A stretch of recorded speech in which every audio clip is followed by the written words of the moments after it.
네 번째 단락은 11장 1절에서 13장 37절까지입니다.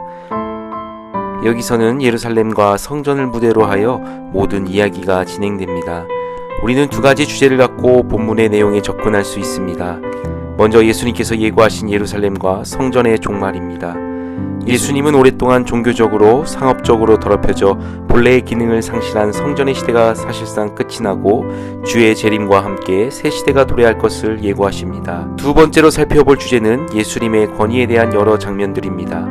하나님의 아들이신 예수님의 권위는 종교 지도자들과 권력자들에 의해 도전에 부딪히게 되고 결국은 예수님께서 당하게 될 고난과 죽음으로 이어지게 될 것을 예상해 볼 수 있습니다.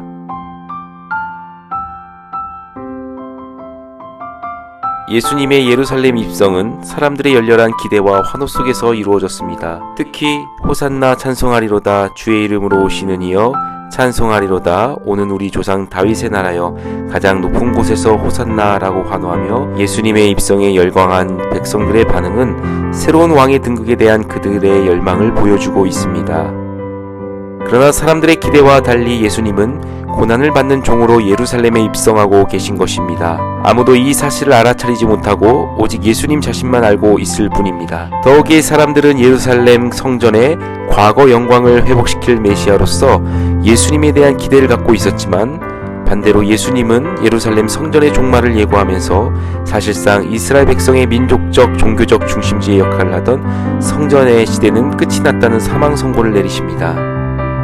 우리는 이러한 메시지를 세 장면에서 찾아볼 수 있습니다. 예수님께서 무화과 나무를 저주하신 장면과 성전을 척결하신 장면, 그리고 말라버린 무화과 나무 앞에서 제자들에게 가르침을 주신 장면입니다. 이 세 장면을 요약하면 오랫동안 종교적으로 상업적으로 더럽혀져 만민이 기도하는 집이라는 정체성이 상실된 성전은 멸망을 맞이하게 되고 대신에 성전은 예수님 안에서 죄 용서와 기도 사역을 감당하는 새로운 공동체로 대체될 것을 말해주고 있습니다. 특별히 13장 전체는 예루살렘 성전의 멸망과 함께 큰 환란이 닥쳐오게 되고 거기에 맞물려서 주의 재림이 이루어질 것을 예고합니다. 예수께서 이르시되 내가 이 큰 건물들을 보느냐 돌 하나도 돌 위에 남지 않고 다 무너뜨려지리라 하시니라. 이처럼 예수님의 예언대로 성전의 멸망은 실제 역사적으로도 증명이 된 사건입니다. 왜냐하면 주후 70년 로마 제국에 의해 완전히 무너지는 비극을 맞이했기 때문입니다. 예수님은 성전의 멸망과 예루살렘의 환란을 예고하실 때 그날에 일어날 징조들도 함께 일러주셨습니다. 먼저 성전의 멸망과 관련된 징조들은 다음과 같습니다. 첫 번째 징조는 사람들이 미혹을 받는 것입니다. 그리고 두 번째는 난리와 난리의 소문들이 있습니다. 곧 전쟁이나 자연재해, 가족 간에 서로를 죽이는 끔찍한 다툼 등 재앙의 연속들이 일어나는 날입니다. 마지막 세 번째는 예수님의 제자들이 세상 권력 앞으로 끌려가 고난을 당하고 사람들에게 미움을 받는 것입니다. 다만 예수님은 이러한 제자들의 고난은 복음이 온 세상으로 퍼지는 과정이며 고난 중에 성령이 그들과 함께 하실 것이라고 위로하면서 끝까지 견디는 자는 구원을 받을 것이라고 약속합니다. 한편 예수님은 예루살렘이 맞이할 환란에 대해 멸망에 가증한 것이 서지 못할 곳에 서게 될 것이라고 말씀하십니다. 이는 거룩한 성소 제단의 우상이나 우상의 제단이 세워져 결국 성소는 더럽혀지고 이방인들에 의해 예루살렘이 짓밟히게 되는 날을 의미합니다. 또한 그 날에 대해 하나님께서 시초부터 지금까지 이런 환란이 없었고 후에도 없으리라고 묘사할 정도로 극심한 환란을 예상하게 합니다. 하지만 이어지는 예수님의 말씀을 통해 예루살렘의 멸망과 환란은 주의 재림과 맞물려 있다는 사실을 발견할 수 있습니다. 그날은 세상이 심판을 받고 멸망하는 날입니다. 본문은 심판의 날의 무서움을 해와 달과 별이 흔들려 무너지는 우주적 현상으로 표현합니다.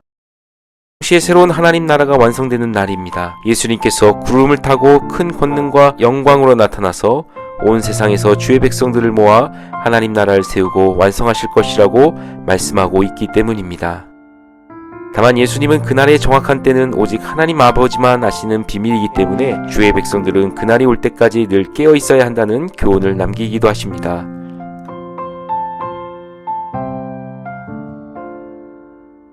마지막으로 예수님의 권위를 둘러싸고 벌어진 여러 장면들을 살펴보겠습니다. 11장 27절에서 12장 44절까지 등장하는 여러 장면들은 하나님의 아들이신 예수님의 권위가 당시 예루살렘의 지도자들로부터 도전과 반대에 부딪히는 동시에 부패한 종교의 실상을 들추어냅니다.